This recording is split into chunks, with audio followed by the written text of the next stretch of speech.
ఓటమెరుగని నాయకుడు సర్పంచ్ పదవి నుంచి ఎమ్మెల్యే స్థాయికి ఎదిగారు.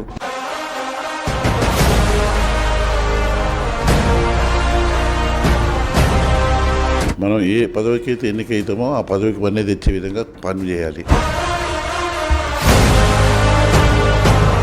మల్లారెడ్డి గారు పూలమ్మినా పాలమ్మినా బోర్వెల్స్ నడిపినా పూలమ్మిన ఆయన రాత్రికి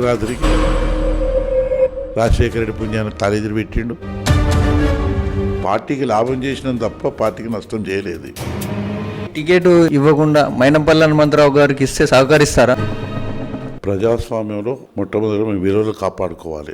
మనం ఏ పదవికి అయితే ఎన్నికైతామో ఆ పదవికి వన్నీ తెచ్చే విధంగా పని చేయాలి. చేసినప్పుడు ప్రజల విశ్వాసం పెరిగి మనం ఇంకే పదవికి పోయినా మనం గెలిపించేదానికి ప్రజలు ముందుంటారు. ఎప్పుడు అవినీతి లేనటువంటి పాలన మనం చేసినట్టయితే తప్పకుండా ప్రజలు గుర్తిస్తారు. గుర్తించే అవకాశం వచ్చినప్పుడల్లా మెట్టెక్కేదానికి అవకాశం ఏర్పడుతుంది. ఎంత సమయస్ఫూర్తితో పనిచేస్తే అంత గొప్ప నాయకుడు అవుతాడు. అలాగే 2014లో అతిపెద్ద నియోజకవర్గమైన మేడ్చల్ నియోజకవర్గం నుంచి 40,000 ఓట్ల భారీ మెజారిటీతో గెలిచారు. అలాగే మీ పార్టీ అధినేత ముఖ్యమంత్రి కేసీఆర్ గారు 30,000 ఓట్లతో గెలిచారు. కానీ మీకు కాకుండా 2018లో మల్లారెడ్డి గారికి పార్టీ టికెట్ ఇవ్వడం ఎందుకు ఇచ్చారు సార్? పార్టీ నాయకుడిగా 2012లో ఆహ్వానించినప్పుడు మేడ్చల్ అసలు పార్టీ లేదు. 2 సంవత్సరాలు కష్టపడి పార్టీని బలోపేతం చేసి ఊరూరు జెండలు కట్టి దిమ్మలు కట్టినాం. ప్రజలలో ఒక చైతన్యం తీసుకొచ్చాం. ఇక్కడ అనేక సంవత్సరాల నుంచి రాజకీయ నాయకుడిగా, సర్పంచ్గా, మండల ప్రజాపరిషత్ అధ్యక్షునిగా, జిల్లా పరిషత్ ఎంపీపీగా, అదేవిధంగా కోఆపరేటివ్ బ్యాంక్ అధ్యక్షునిగా, తర్వాత డీసీబీ వైస్ చైర్మన్గా అనేక పదవులు, మార్కెట్ కమిటీ చైర్మన్ చేసిన దాంట్లో ప్రజలు విశ్వసించి మేడ్చల్లో గెలిచేటువంటి అవకాశం ఉందని కేసీఆర్ కానీ కేటీఆర్ నాతో అనేక సందర్భాలు మాట్లాడి పార్టీకి ఆహ్వానించిన తర్వాత పార్టీలో జాయిన్ అయినాం. 2 ఏళ్ళు కష్టపడ్డ తర్వాత తెలంగాణ వచ్చిన తెలంగాణలో మొట్టమొదటి మాకు టికెట్ ఇవ్వడం జరిగింది. కష్టపడి మా కార్యకర్తలు, మా ప్రాంతంలో ఉండే పెద్ద నాయకులు అందరూ కలిసి సుమారు 43,600 చిల్లర ఓట్లతో గెలిచినాం. 2 పెట్టెలు కూడా స్ట్రక్ అయి ఉన్నాయి. నేనైతే పోటీ చేసేటప్పుడు 45,000తో గెలుస్తానే ఆలోచన నాకు ఉండేది. కానీ మరి ఆ విధంగా గెలపడం జరిగింది. కానీ కేసీఆర్ కాన్స్టిట్యున్సీలో వారు కొత్తగా అక్కడ వెళ్ళినారు కాబట్టి ఉండే పరిపాలన వారి విషయం తెలియకుండా కొంత ఓట్లు నాకంటే తక్కువ వచ్చిన మాట వాస్తవమే. నాయకుడు కాబట్టి ఏదైనా సమర్థుడ నాయకత్వం అన్నట్టు పనిచేసింది. మల్లారెడ్డి గారు పూలమ్మినా పాలమ్మినా బోర్వెల్స్ నడిపినా కష్టపడ్డా సక్సెస్ అయినా అని అంటాడు. అలాగే ప్రజల్లోకి తీసుకెళ్లారు. కానీ మీరు మాత్రం జయలలిత భూములు, అలాగే పేదల భూములు అమ్మి గొప్ప ఆ స్థాయికి వెళ్ళాడని మీరు అంటున్నారు. అది నిజమేనా? ఆయన పర్సనల్ లైఫ్లో చాలా ఒడదుడుకులు చేసిన మాట వాస్తవం. పాలమ్మితే ఆయనే చెప్పి నేను పౌడర్ పాలమ్మినని చెప్పి ఎన్నో సందర్భాల్లో మీడియాలో పోయినాయి. తర్వాత పాలు 5 లీటర్ల నుండి 8 లీటర్ల నీళ్లు కలిపి అమ్మినని ఆయనే చెప్పి ఇవన్నీ ఆయన నుంచే ఉండేది. తర్వాత మరి పూలమ్మిన ఆయన రాత్రికి పైకి రాడు. ఎంతోమంది పాల వ్యాపారం చేసినారు, పూల వ్యాపారం చేశారు. ఆఖరికి ఆ బర్రె తోక కొట్టిన మరకమే మిగిలింది కానీ ఎవడు సంపాయలే. ఈయన సంపాదించిన ఎవడు నమ్ముతాడు? నిజంగానే ఆ రోజు జయలలిత గారు ముఖ్యమంత్రిగా ఓడిపోయిన తర్వాత వారి పరిపాలన అక్కడ లేదు కాబట్టి ఇక్కడ ఫామ్ హౌస్లో ఆమె ఉండటానికి డైరీ పెట్టుకుని ఉన్నది. ఈయన అప్పుడు పాల్గొట్టేటోడు కాబట్టి ఆమెకు ఇన్కమ్ ట్యాక్స్ రైట్ అవుతుందని ఆలోచనతో ఇన్ఫర్మేషన్ ఉంటే ఈయన పాల డబ్బాలన్నీ గుమ్మరిస్తే వేస్తే ఆ డబ్బులతో ఈయన పైకి వచ్చిన మాట వాస్తవం. కానీ అవి బ్లాక్ మనీ కాబట్టి ఆమె ఏం కంప్లైంట్ చేయలేదు. అది నడిచిపోయింది. పైసలు సంపాదించుకున్నాం. రాజశేఖర రెడ్డి పుణ్యాన్ని కాలేజీలు పెట్టిండు. ఫీజు రియంబర్స్మెంట్తో డబ్బులు వచ్చినాయి. ఆ విధంగా డబ్బులు సంపాదన అనేది చేసిండు. తర్వాత మరి ఆయన టికెట్ ఎట్లు వచ్చిందని ఒకసారి ఆలోచన చేస్తే తెలుగుదేశంలో కూడా అసలు రాజకీయాలు అంటే ఏమీ తెలియదు, వాడు సర్పంచ్ అంటే తెలియదు, నెంబర్ అంటే కూడా తెలియదు. కానీ మరి ఏదైనా మన ఆస్తులు సంపాదించినాక రాజకీయాలు కొనసాగాలని ఆలోచనతో ఆనాడు చంద్రబాబు నాయుడు దగ్గర పోయి మరి 25 కోట్లు ఇచ్చి ఆ రోజు టికెట్ తీసుకున్న మాట వాస్తవం. ఆయన కూడా 12 సార్లు నేను పుణ్యానికి వచ్చిన అంటే ఇక్కడ కొనుక్కొని వచ్చిన అన్నాడు చెప్పడం కూడా జరిగింది. తర్వాత పరిణామంలో టీఆర్ఎస్కి వచ్చిన తర్వాత భూములన్నీ మేడ్చల్ ప్రాంతంలో కాలేజీలు ఉన్నాయి. ఈ సీటుని ఎట్లనైనా కొట్టేయాలి ఆలోచనతో కొందరు మా శిష్యులతో కానీ పార్టీ పెద్దలతో సంప్రదించుకొని మరి పైసలు ఇచ్చే టికెట్ తీసుకున్న మాట దేశమంతా దిగమని సత్యం. దాంట్లో నేను కొత్తగా చెప్పవలసిన అవసరం లేదు. ఆయన పైసలతోనే రాజకీయం చేస్తున్నాడు. తర్వాత 2018లో ఆ విధంగా గెలిచాడు. 2023లో ఏ విధంగా గెలిచిండే అంటే బిఫోరే కేసీఆర్ టికెట్లు అనౌన్స్ చేస్తే ఇది నాదే టికెట్ కదా అని సగం కట్టిన గుళ్ళు మొత్తం నేనే కట్టించినట్టు. కానీ వీళ్ళు లెక్కలు చెప్పి ఫోటోస్ హౌస్ ప్రూఫ్ చెప్పియాలి, మేము ఛాలెంజ్ చేస్తున్నాం. ఆ గ్రామంలో కట్టుకొని ఏదో మిగిలిపోయిన పనికి 2 లక్షలు 3 లక్షలు ఇచ్చి నేను 125 గుళ్ళు కట్టినట్టాడు. తర్వాత రోడ్లు 8 ఇంచులు వేయాలి, కానీ నేను సొంతం వేస్తున్నని 4 ఇంచుల రోడ్లు వేసి ఆ సిమెంట్ ఎక్కుపోయి వైట్ రోడ్లు అయిపోయినవి, అవి పరిగైపోతున్నాయి ఎక్కడికక్కడి.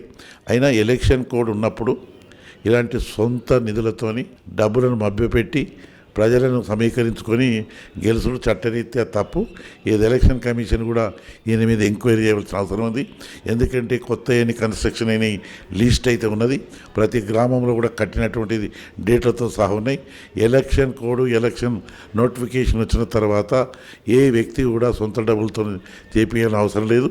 ఆ విధంగా అనేక మీటింగ్ సందర్భాల్లో నా సొంత డబ్బులు కట్టి చేసినని ఆయన నోటితోని రికార్డ్ అయి ఉన్నది. కాబట్టి సోమోటో ఆయన మాట్లాడినట్టు మాటలన్నీ కూడా రికార్డును తెప్పించుకొని చూసి ఎలక్షన్ కమిషన్ ఆఫ్ ఇండియా చట్టరీత్యా చర్య తీసుకొని ఈ గెలిచిన శాసనసభ్యత్వాన్ని రద్దు చేయవలసిన బాధ్యత కూడా ఎలక్షన్ కమిషన్ ఆఫ్ ఇండియాకు ఉందని ఈ సందర్భంగా మనం చేస్తున్నాం.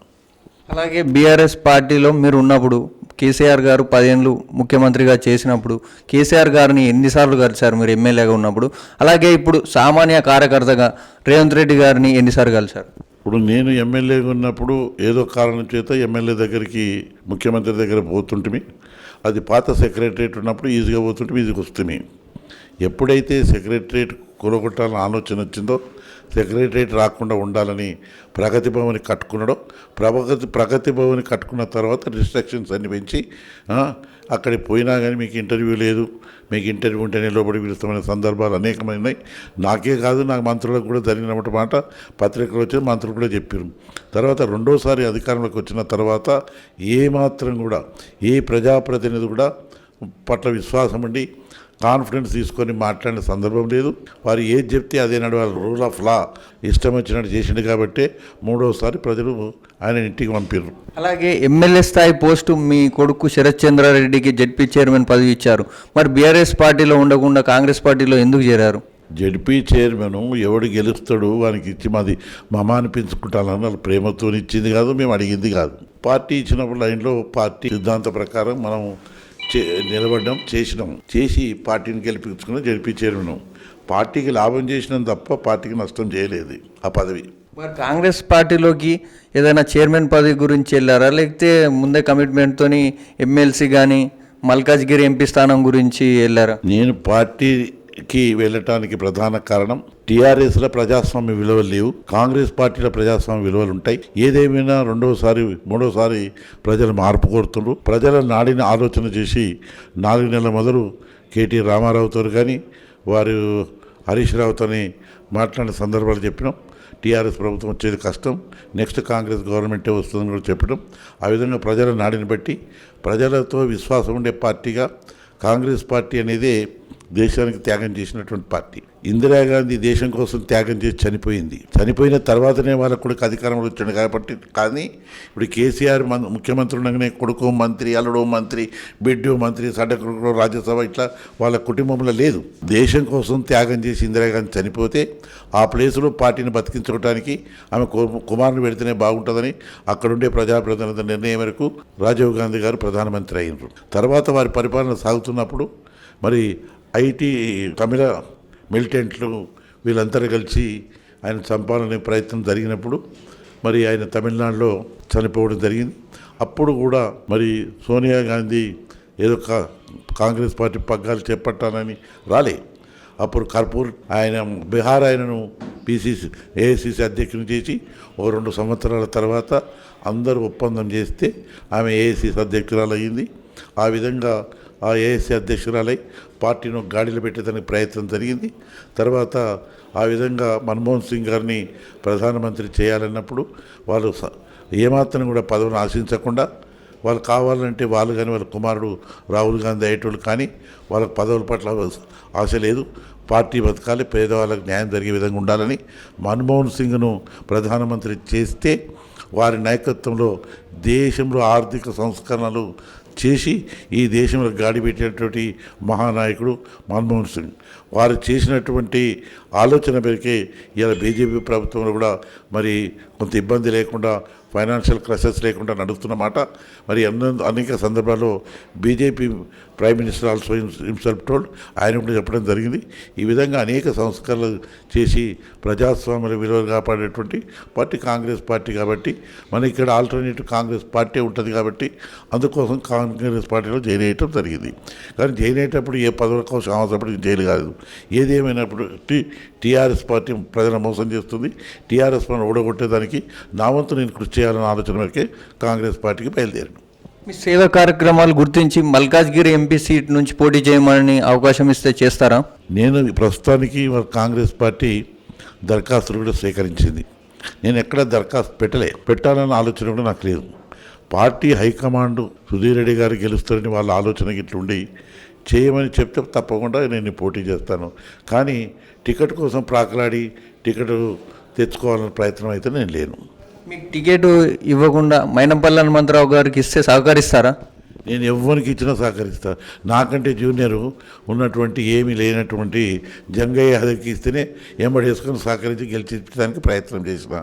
రేపు హనుమంతరావు ఒక 3 సార్లు ఎమ్మెల్యే చేసిన ఆయన, రాష్ట్ర మన హైదరాబాద్ అధ్యక్షుడు, అదేవిధంగా తెలుగుదేశం ఉన్నప్పుడు మెదక్ అధ్యక్షుడు చేసి అనుభవం ఉన్నటువంటి మైనంపల్లి హనుమంతరావుకి తప్పకుండా చేస్తాం. ఇప్పుడు తెలంగాణలో 17 లోక్సభ సీట్లలో ఎన్ని మీ పార్టీ గెలవబోతుంది? 10 తప్పక గెలుస్తాం. ఇంకో 2-3 ప్రయత్నం చేస్తున్నాం. అందులో మల్కాజ్గిరి కూడా కాంగ్రెస్ పార్టీని గెలిపించేదానికి ప్రయత్నం చేస్తాం. బీఆర్ఎస్ ఇప్పుడు కాంగ్రెస్ పార్టీకి ప్రత్యామ్నాయ పార్టీ ఏ పార్టీ అనుకుంటున్నారు?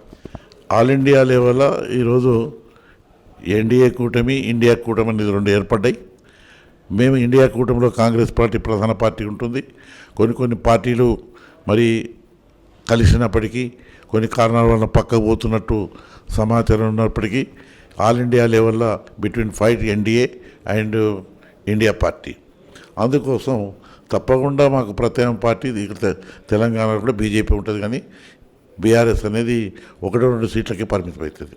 అలాగే బీఆర్ఎస్ పార్టీ నుంచి మాజీ మంత్రి మహేందర్ రెడ్డి గారు, మాజీ మేయర్ బొంతు రామ్మోహన్ గారు, పెద్దపల్లి ఎంపీ వెంకటేష్ నేత గారు అలాగే బీఆర్ఎస్ పార్టీని వదిలి కాంగ్రెస్ పార్టీలోకి వచ్చారు.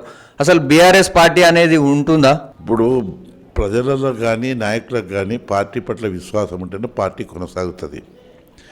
ప్రజలకు నాడి తప్పి ఒక ఎన్నికల్లో ప్రజల నాడి తప్పి కాంగ్రెస్ పార్టీ అధికారంలోకి వచ్చింది. తర్వాత ఇప్పుడు నాయకులకి ఏమొచ్చింది, పార్లమెంట్ ఎన్నికల వరకల్లా మనం కాంగ్రెస్ పార్టీకి పోకపోతే మనకు పర్సనల్ నష్టం జరిగి ప్రజాస్వామ్యం లేకుండా పరిపాలన విభాగం లేకుండా పోతామనే ఆలోచన వరకు రేపు గెలిచే పార్టీ ఏదైతుంటుందో దాంట్లో పోతే లాభం అవుతుందనే ఆలోచన వరకు వాళ్ళందరూ కూడా కాంగ్రెస్ పార్టీలు చేరుతున్నమాట వాస్తవం.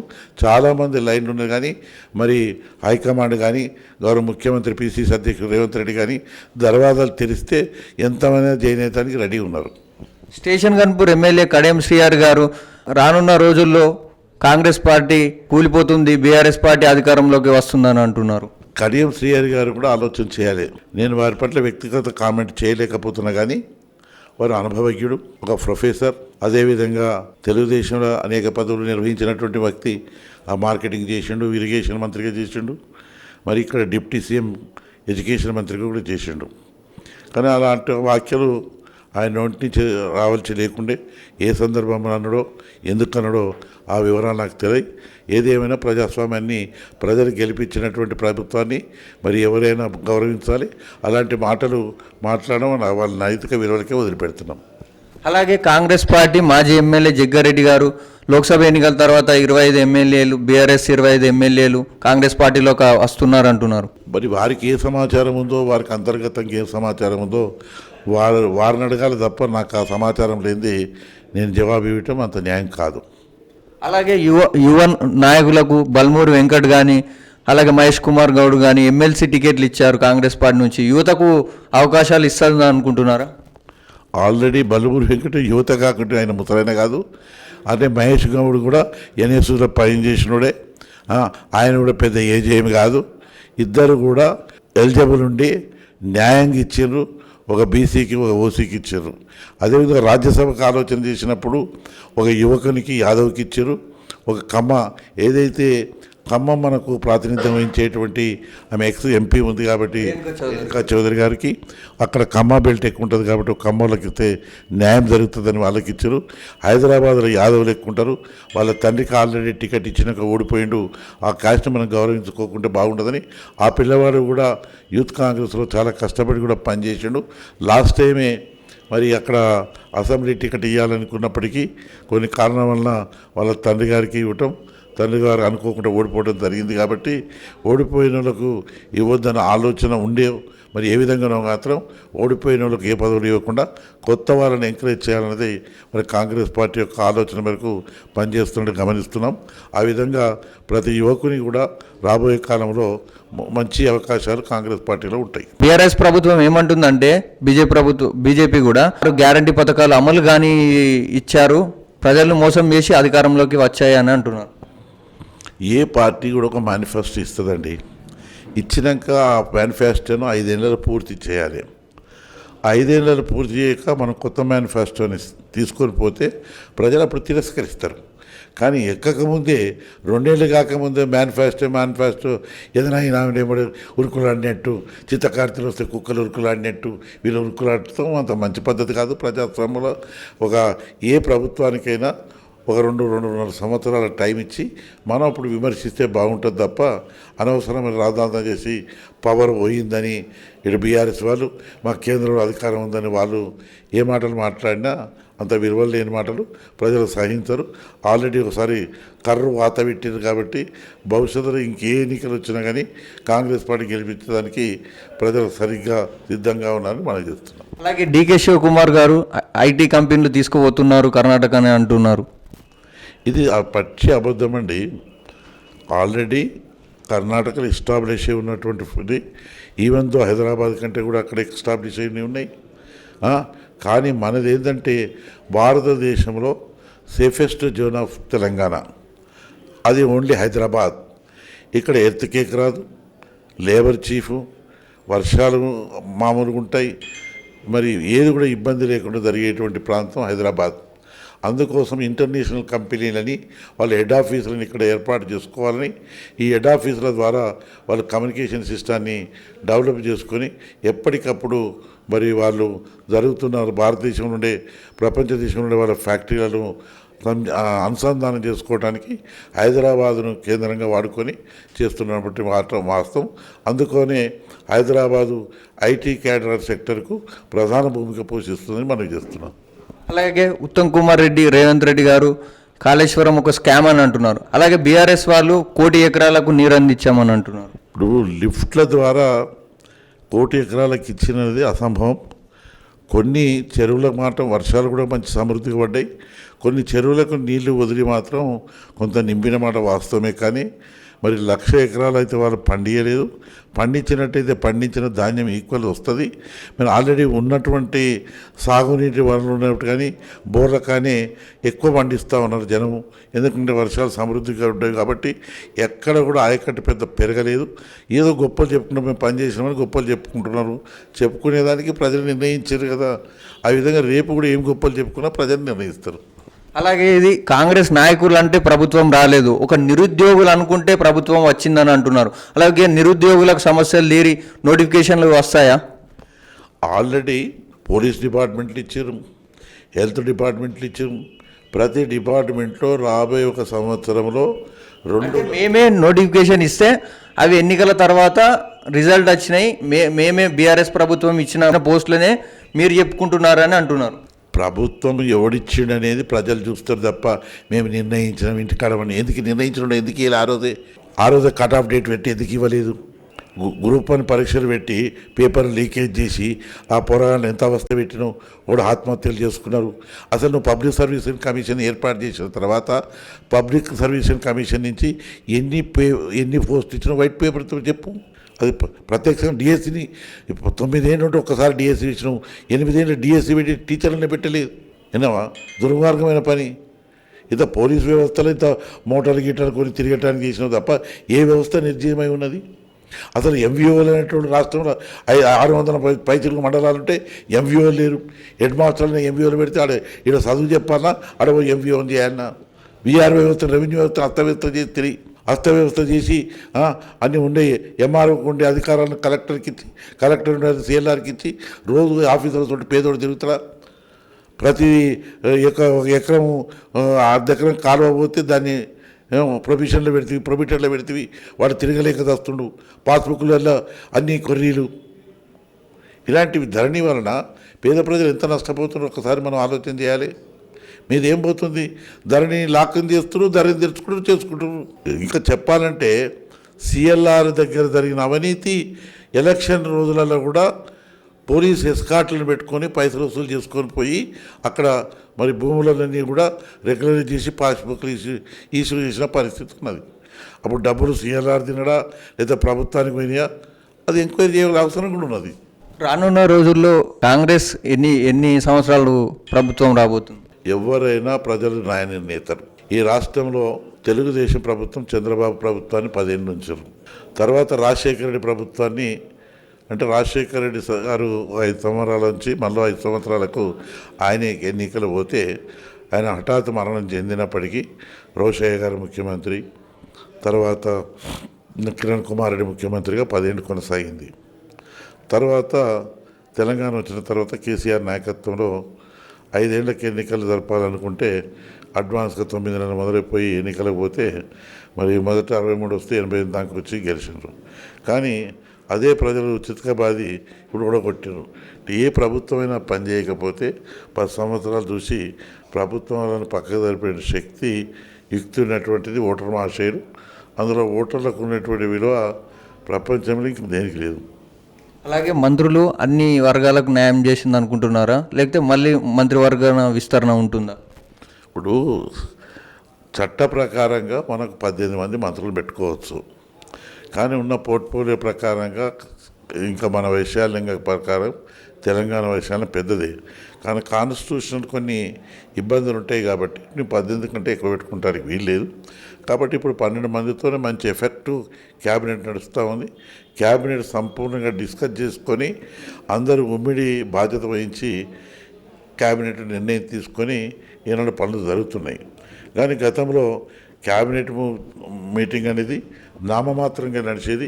ముఖ్యమంత్రి గారు ఏం చెప్తే అది మమ అని ఇంత ఛాయ్ బిస్కెట్ దాగి వచ్చేటువంటి పరిస్థితి ఉండే. కానీ ఇప్పుడు కూరశంగా గంటలు చర్చించి ఏ విధంగా పోతే బాగుంటుందనేది మంత్రులు సలహా తీసుకొని ముఖ్యమంత్రి నడుపుతున్నట్టు సందర్భం కనపడతా ఉంది. కాబట్టి ఎన్ని రోజులైతే ప్రజలకు అందుబాటులో ఉంటారో అన్ని రోజులు కూడా అధికారం ఉండే పార్టీ కొనసాగుతుందని నమ్మకం విశ్వాసం ఉన్న వ్యక్తిగా తెలియజేస్తున్నాను. అలాగే మీ మల్కాజ్గిరి లోక్సభ పరిధిలో అన్ని సెగ్మెంట్లలో, అన్ని అసెంబ్లీ సెగ్మెంట్లలో బీఆర్ఎస్ పార్టీ అభ్యర్థులు గెలిచారు. మరి మీ పార్టీ ఎలా గెలవబోతుంది ఎంపీ స్థానం? ఇప్పుడు లాస్ట్ టైం కూడా టీఆర్ఎస్ పార్టీ అధికారంలో ఉంది. మల్కాజ్గిరి పార్లమెంట్ సీట్లో ఎక్సెప్ట్ ఎల్బీ నగర్ తప్ప అన్ని సీట్లు కూడా ఆనాడు బీఆర్ఎస్ఏ గెలిచింది. తర్వాత కాలంలో ఎల్బీ నగర్ ఎమ్మెల్యే సుధీర్ రెడ్డి గారు కూడా కాంగ్రెస్లో చంపాడు. ఈ లెక్కల టీఆర్ఎస్లో జాయిన్ అయ్యాడు. ఈ లెక్కల దగ్గర 3,60,000 చిలుక ప్లస్ ఆనాడు టీఆర్ఎస్ పార్టీ ఉండే. కానీ రేవంత్ రెడ్డి అనుయంగా ఎట్లా గెలిచిండు అనేది ఒక్కసారి మనం ఆలోచన చేయాలి. ఆయన తిరిగింది లేదు, డబ్బు ఖర్చు పెట్టింది లేదు, ఆటోమేటిక్గా ఆయన ఎంపీలు గెలిచిండు. ఇప్పుడు మా కాంగ్రెస్ పార్టీకి అధికారం ఉంది లేదు, ఇక్కడ ప్రాంతం వాళ్ళు కాంగ్రెస్ పార్టీని ఆదరించలేదు.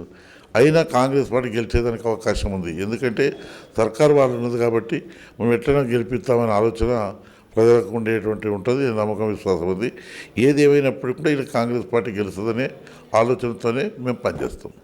అలాగే గృహలక్ష్మి పథకంలో భాగంగా మహిళలకు ఆర్టీసీ ఉచిత బస్సు, అలాగే రాజీవ్ ఆరోగ్యశ్రీ 2 బాగున్నాయి అంటున్నారు. ఇప్పుడు గృహలక్ష్మి పథకం, మహాలక్ష్మి పథకం లోక్సభ ఎన్నికల్లోపు అమల్లోకి వస్తాయా? 101 బడ్జెట్ అయితే పెట్టినాము. ఆ బడ్జెట్ అప్రాపరేషన్ బిల్ అప్రూవల్ అయింది.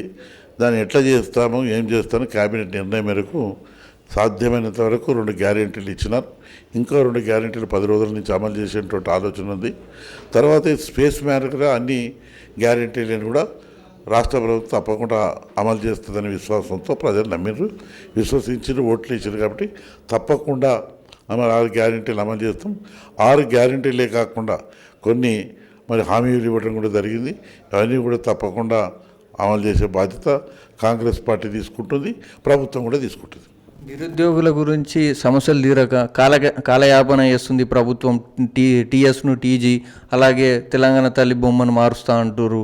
వీళ్ళు కాలయాపన చేస్తున్నారని ప్రజలు అంటున్నారు. ప్రజలు అంటలేరు, పదవైన నాయకులు అంటారు. ఏ ప్రజలు అన్నారో ఒకసారి ఇంటర్వ్యూ చూపెట్టారు. ఏ ప్రజలు అన్నారో మీరు